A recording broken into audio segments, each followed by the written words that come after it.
The pipe organ has long been called the king of instruments, and because of its size and complexity, it has for hundreds of years been associated with churches and cathedrals. But one young organist is out to shatter that mold.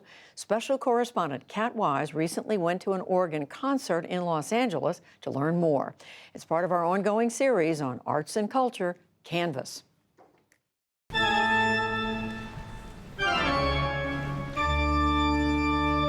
He has been described as a rock star.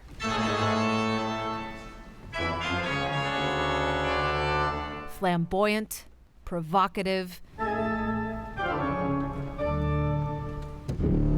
and a revolutionary.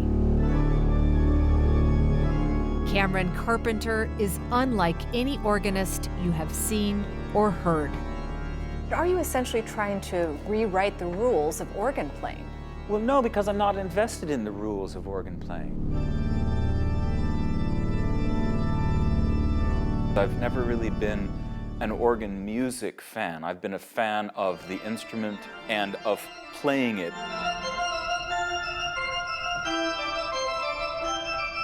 For fans of organ music who came to listen to Bach's famous Toccata and Fugue in D minor at a recent concert in Los Angeles and expected a traditional interpretation, they were likely disappointed.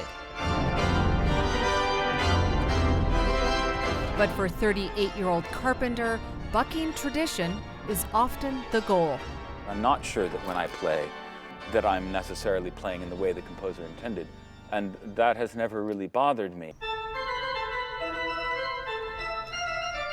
For me, it's always been totally clear that the only place any authority can possibly lies with the individual listener.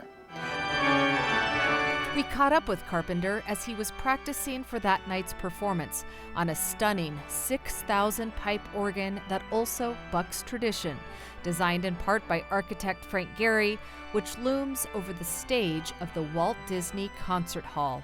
And when I play the organ, I don't much think about critics, purists, other organists. I mostly think about people like my father, who couldn't have told the difference between music by Leonard Bernstein or J.S. Bach. I try to play in a way which is understandable. Is it physically challenging to play this instrument?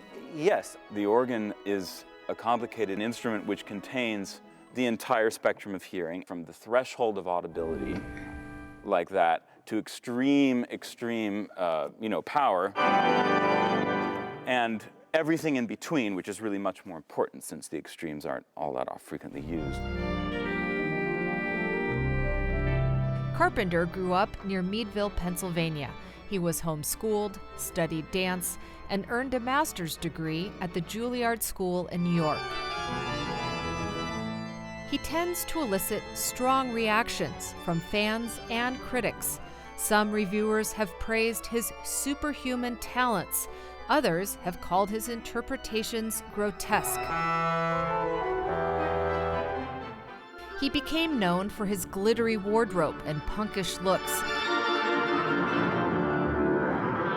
And he has earned a reputation as a brash, bold breaker of organ stereotypes. It's absolutely required that you promote everything that you're doing, because to have a career as a classical musician, you essentially have to beg for attention. But Carpenter says he has recently matured. My personal style now is far more reserved than it used to be, even a few years ago. Really? Why? Because my expression of how I wanted to be seen changed. It changed after my father died, and it also changed after my organ was completed.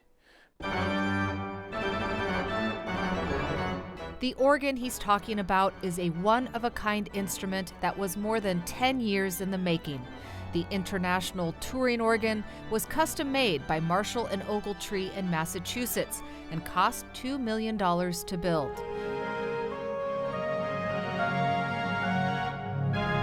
He's taken digital samples of notes and tones from more than 30 traditional pipe organs and incorporates them into his instrument. What inspired the International Touring Organ project? Technology and my love of music, my wish to perform. Hauled around in a large truck, the system consists of about 30 cases of equipment that take more than 4 hours to set up.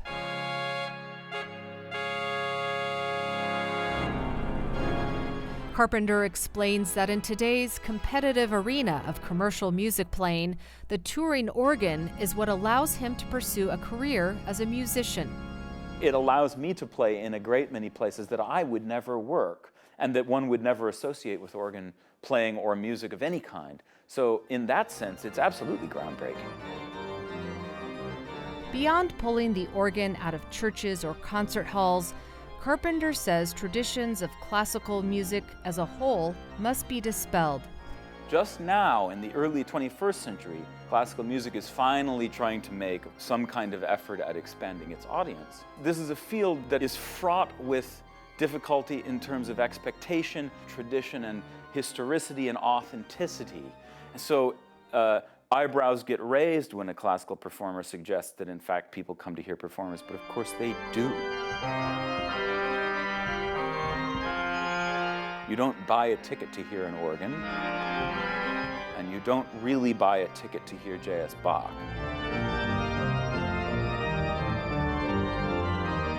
You buy a ticket to hear the person playing J.S. Bach on the organ, and those are different things.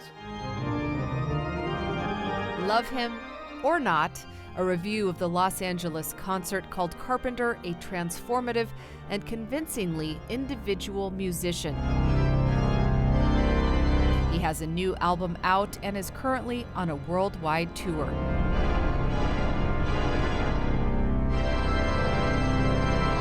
For the PBS NewsHour, I'm Kat Wise in Los Angeles.